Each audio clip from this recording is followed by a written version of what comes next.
राष्ट्रीय लोकतांत्रिक पार्टी व आजाद समाज पार्टी के बीच हुए गठबंधन ने प्रदेश की राजनीति में एक नई हलचल पैदा कर दी है।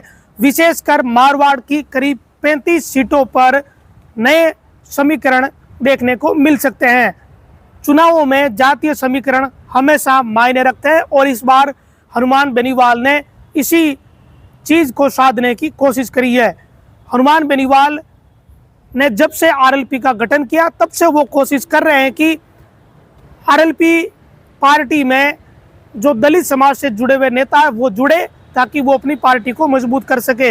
अगर उनके भाषणों की बात करें तो वो अनेक भाषणों में ये कह चुके हैं कि जेएमएम का अगर समीकरण बने तो फिर प्रदेश की राजनीति में बदलाव किया जा सकता है। इस तरह की चर्चा वो कई बार कर चुके हैं। यानी जाट, मुस्लिम व मेघवाल, ये कॉम्बिनेशन करने की कोशिश हनुमान बेनीवाल द्वारा लंबे समय से की जा रही थी और आजाद समाज पार्टी के साथ हुआ ये गठबंधन इसमें काफ़ी हद तक मदद कर सकता है और एक नई चुनौती दोनों बड़ी पार्टियों के सामने ये दो नेता मिलकर खड़ी कर सकते हैं।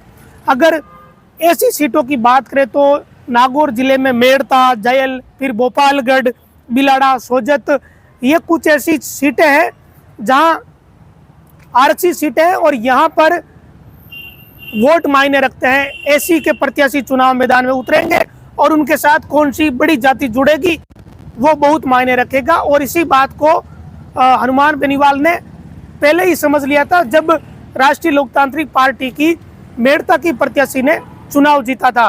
बावरी समाज के वोट के साथ साथ जो एसी समाज की छोटी जातियां उनके वोट मिले, प्लस जाट समाज का एक बड़ा वोट बैंक आरएलपी को मिला और उसके दम पर इंदिरा देवी बावरी विधानसभा पहुंच गई।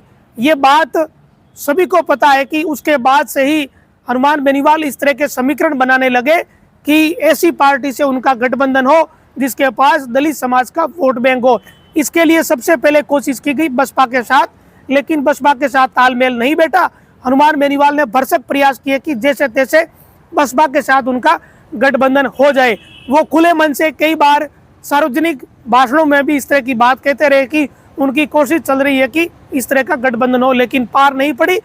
तो दूसरा विकल्प आजाद समाज पार्टी का ही था और यहाँ चंद्रशेखर व हनुमान बेनीवाल के विचारों में तालमेल रहा, उनके विचार मेल खाए और इस तरीके से ये गठबंधन हो गया।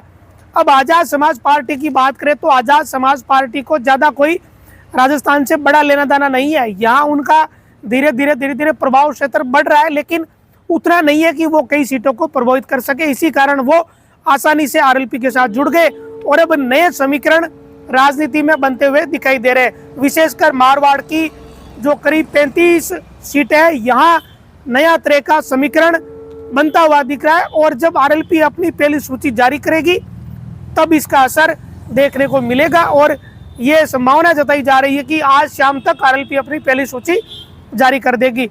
पहले ये चर्चा चली थी कि कल शाम तक पहली सूची जारी करेंगे, लेकिन उस दौरान फिर एक नई बात निकल कर आई कि आजाद समाज पार्टी के साथ गठबंधन हो रहा है।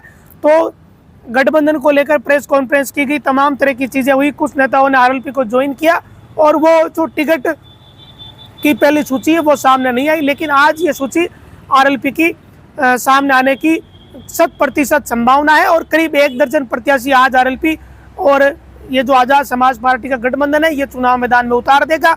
और विशेष बात इसमें यह है कि आजाद समाज पार्टी के जो नेता है चंद्रशेखर, उनके साथ दलित समाज के युवा जुड़े हुए हैं।